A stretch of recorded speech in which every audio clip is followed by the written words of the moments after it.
Ola, son Concha Blanco e vou vos falar un pouco da miña perspectiva, da miña visión da LICS galega. Eu son moi positiva neste aspecto, entón vexo a LICS galega con moitísima vitalidade.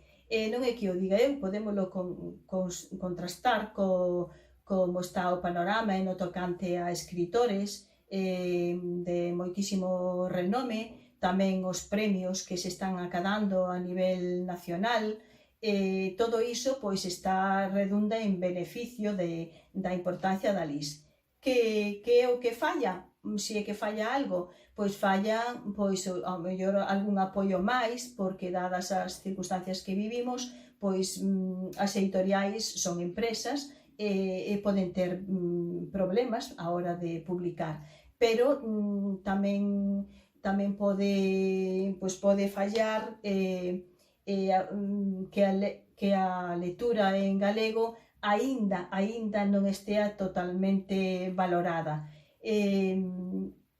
Que a LIS galega debería de empezar na familia as lecturas, sí, pero realmente non é así, non ocorre en todas as familias para potenciar o hábito lector. Entón, temos que agradecer aos colexios, aos docentes, o seu papel de dinamización no tocante a lingua galega.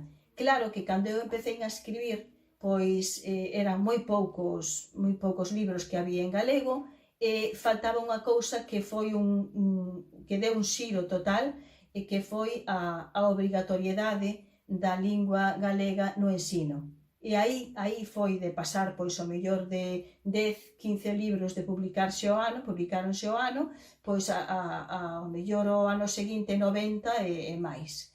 E aí está a importancia dos cambios que se foron dando.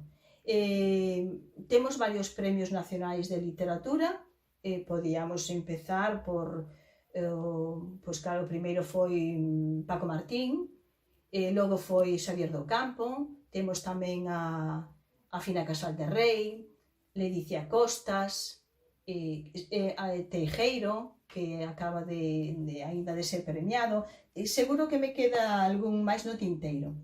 Que pasa coas traducións? Aí sí que quería reivindicar, porque eu penso que as traducións aínda non están o nivel que se merecen certas obras que hai na literatura galega. Se hai algunha traducción, máis ben é o castelán ou outra lingua do Estado, despois é complicado. E ás veces tamén penso que ás veces se traducen máis autores que obras, pero esperemos que isto vaya dando pasos en positivo e se visibilice máis a obra da LIS galega pois noutras linguas do mundo.